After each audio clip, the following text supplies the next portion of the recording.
All right, so I need my backing plate off of this thing. This is my spindle, upper ball joint, lower ball joint. Wait, scratch that, reverse it. Lower ball joint, upper ball joint, tie rod end, brake caliper. I need this backing plate to put back on. Put back on my new spindles. So I figured I'd go ahead and show you how to take a hub off of a spindle. Say you have junk rotors like this one. See that groove? Holy crap! The inside is pretty much just as bad. The underside. You can tell this thing hasn't been driven in quite a while. And I need a new lug nut. But okay, so basically there's a dust cap. Keeps all the crap out of your bearings. And there's a cotter pin. And you can take this nut off. There's a washer underneath, and then there's your outer wheel bearing facing inward. And there's a race facing outward, and then there's a little bit of space, and there's a race facing that way, another bearing facing this way, and then there's a seal. So I'll show you all that stuff. Like I said, it's kind of hard to film stuff with a phone in your hand. So I'm gonna go ahead and pull this, grab a pair of pliers and stuff, and pull this pin off, or this pin out of the castle nut. You can see the castle nut. There's one little hole that this pin can go through, and they have a castle nut so that this thing can't loosen up. I'm actually spinning it a little bit. You got to have so much preload on the bearings, and this cotter pin will actually keep the castle nut from spinning off, and all of a sudden your wheel flying off the vehicle. So I'm gonna go ahead and work on some stuff, and I'll be right back. All right, so basically what I like to do is use a screwdriver or a pair of needle nose pliers and straighten that pin out, and then you can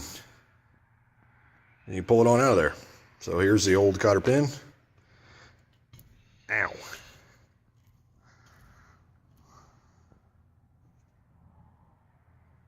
I got myself.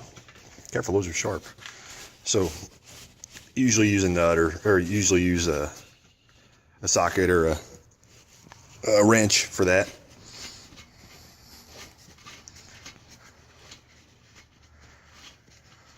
Dang it. So off comes that. Actually, I like to set all my parts down on a nice cleanish rag. Usually I like to have a brand new rag for that. But let's grab another paper towel. All right. So now, all right, that is the old spindle. Since I pulled that nut out, sometimes there's a little bit of resistance on the seal down here, so you got to kind of pull on them a little bit. But this one came right out. All right, here's the washer I was telling you about.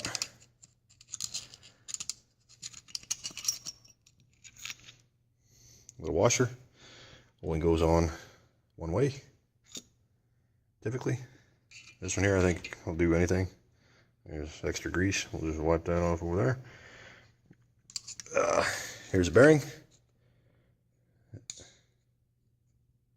See how it's facing inward?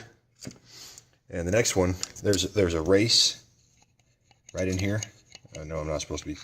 Usually you don't touch it with a screwdriver, but that is what the bearing. It's tapered inside there. That is what the bearing spins on. And this flat washer keeps everything keeps it keeps an even amount of pressure, so it doesn't wobble in any way. It always keeps full contact with that race. All right, and then now is whenever you got to get out a punch. And I usually like to put it on the usually like to put it on the old bearing and just drive straight out, and that'll get rid of your seal. Which I'm glad this is a nice dirty piece, but here you can see the bearing, and this is the same type of deal. It's seated fully on the race, and this is tapered the opposite direction of that one. So that one, the outer one, faces like this. The outer one is a smaller typically. Sometimes they're the same size. But the outer one goes facing this way. The inner one faces this way. So they squeeze against each other. So that's how your wheel bearings work. And on this particular application, this is an S10, but the same exact part number can be used on a Camaro or several different. There's several different applications where the hub and the rotor are one piece. So that's how you get that off. Now there's 3 little bolts holding on this backing plate. That way I can keep dust and just shit out of my rotor. So hang on just a second, I'll grab a socket for those. So I'll be right back. All right, now guys, I'll go ahead and show you what this tapered shaft on this spindle looks like. Try to wipe all the grease and crap off there.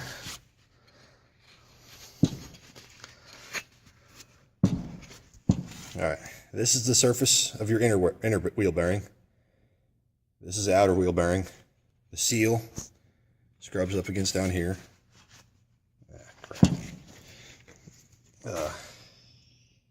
Then the washer goes on and holds that all on. The castle nut threads on, and that's where the cotter. This is where the cotter pin goes through to lock everything together. So it's really not overly complicated. I mean, you saw how easily my the rotor spun. I mean, you could just spin it and it would go pretty easily. This particular head bolt, or bolt head, is 11 millimeter. So I already loosened them. It's kind of hard to grab a hole. No kidding, this is the original equipment, factory dust shield. So these bolts have never been undone. 30 years ago is when it was assembled. So it's a 1986 Chevy S10, 2-wheel drive.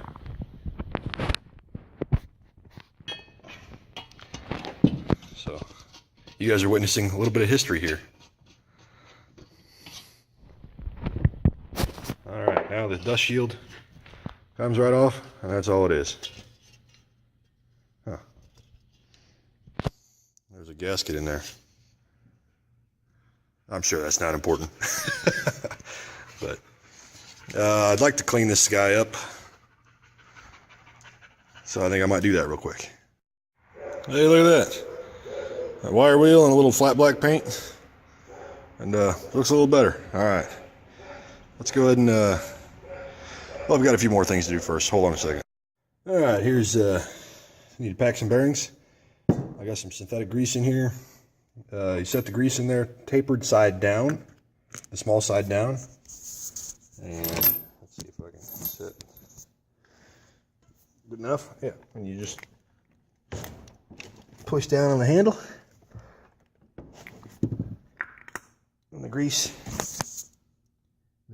oozes up through the middle there. And that completely packs the bearing full. And you usually want to have some sort of a screwdriver or a pick or something. But that is packed completely full. So now We'll go ahead and get a paper towel ready. Grab some of this other stuff. Smear on the outside.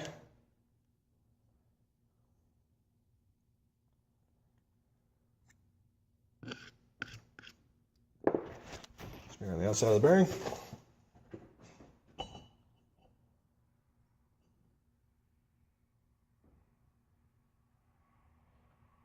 Smear some on the race.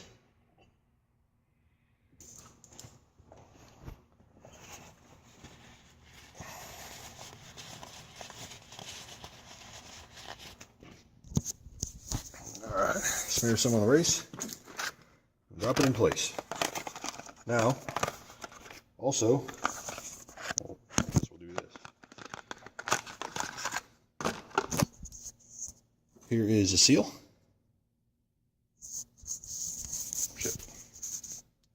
Here's a seal. So that taps in place. Down like that. So we will just double check to make sure it fits tight. Okay. There we go. Fits on the old one. See?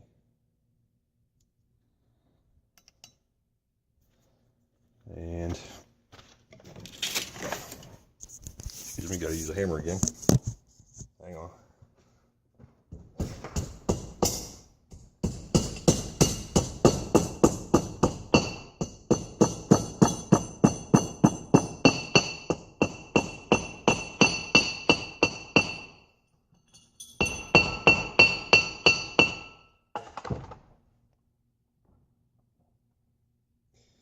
All right, make sure that.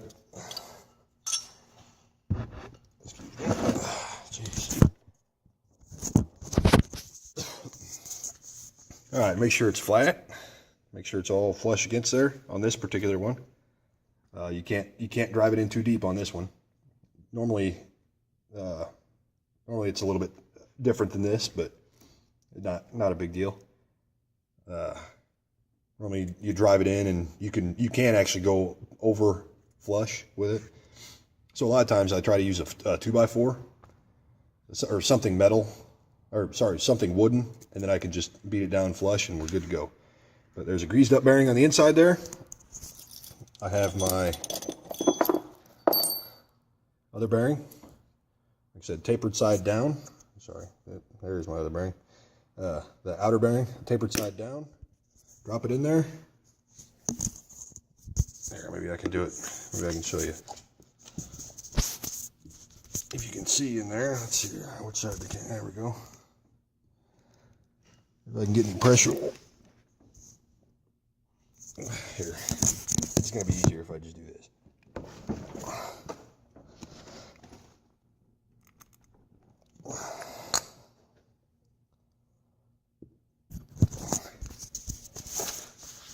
All right, you can see that one. Also,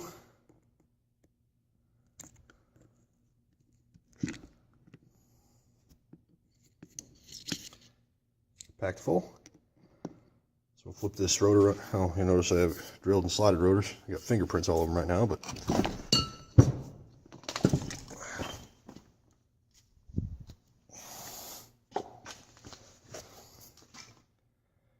put a little grease on the race there. Grease.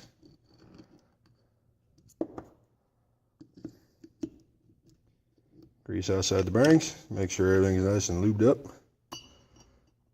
Stick it inside there. Good to go. All right. Now we can carry this stuff back over to the truck itself.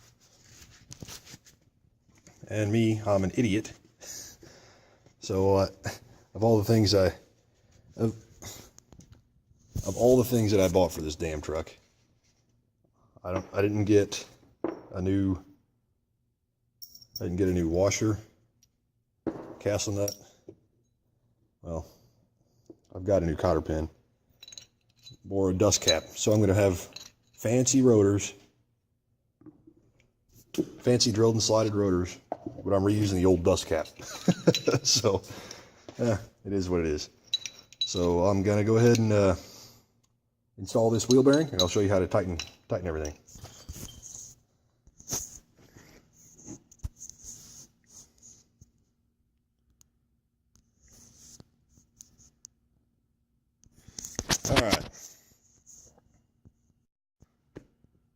All right, first thing you want to do, I guess we can take this grease back off,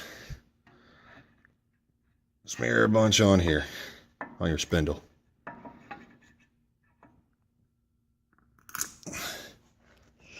Get a nice clean paper towel. Shit.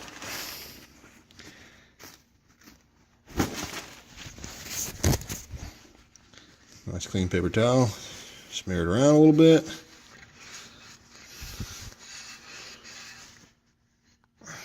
Don't wipe it off, just smear it around.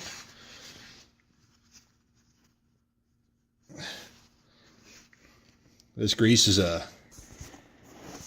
it's kind of old, but I believe it's a Valvoline synthetic blend. Make sure your seal has some grease on it.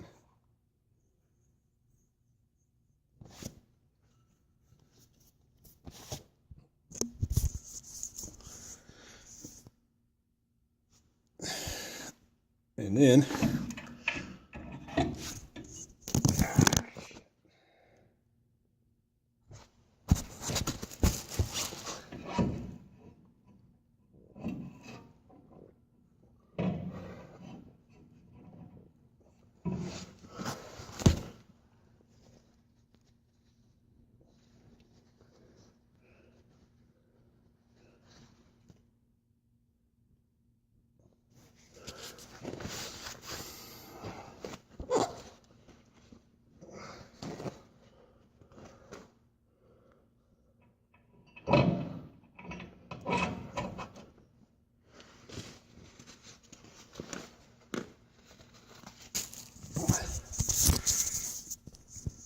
dang it.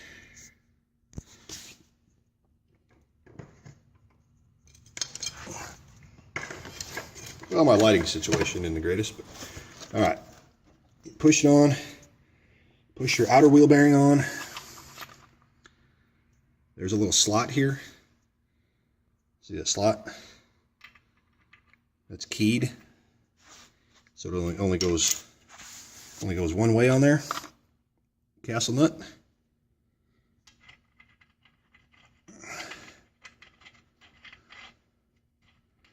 Come on, baby.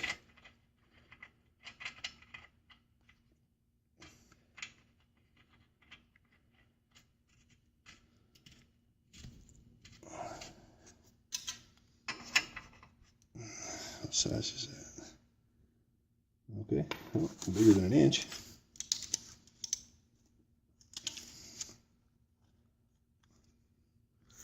Hang on just a second. All right, so you tighten that nut up until it's hard to spin. Spin it a few times, and then back it off 1/8 of a turn. A little more than that, apparently.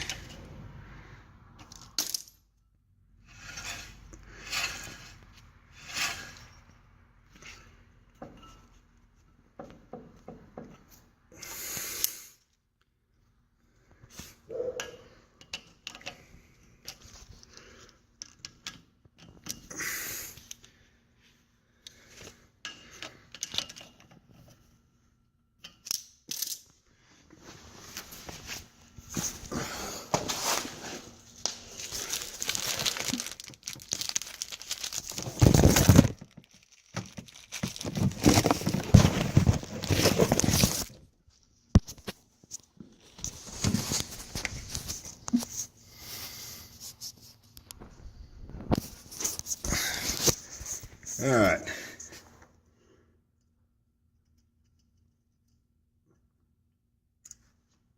Well, there's the hole.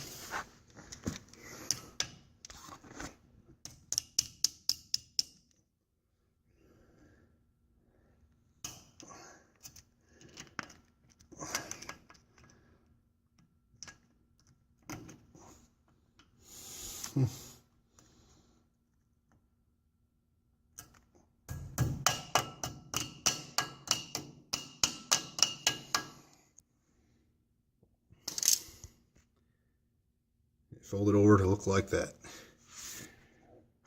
And then comes your dust cap. Naturally, my hammer's over there.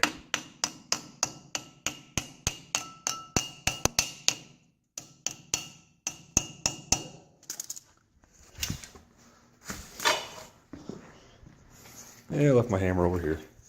There's a 5.3 and 4L 60E. Let's grab the old brick hammer.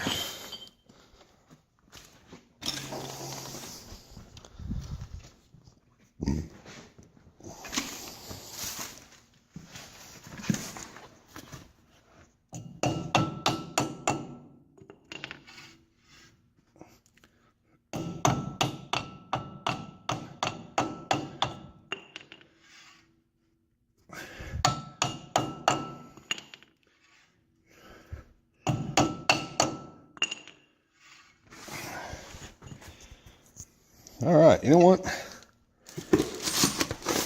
Just for giggles,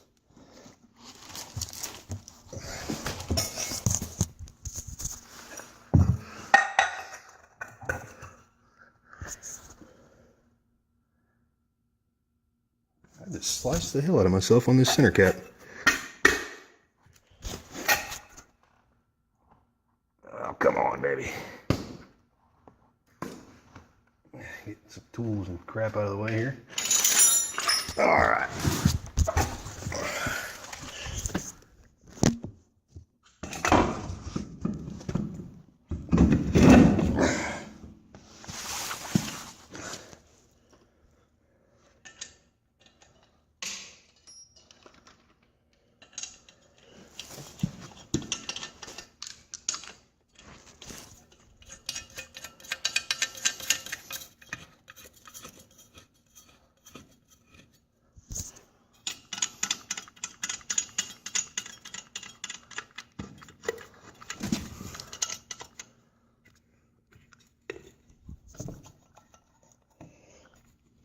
All right, boys. It full droop.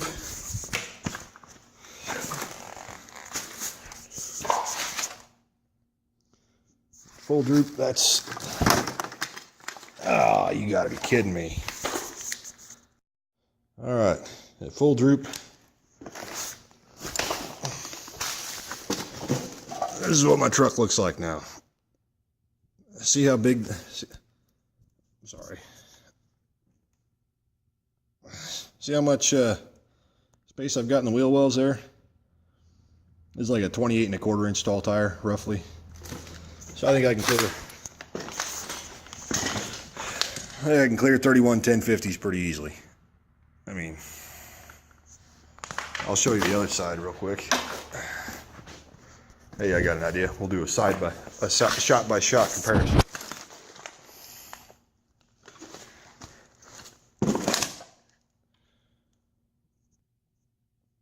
And here's the passenger side. So,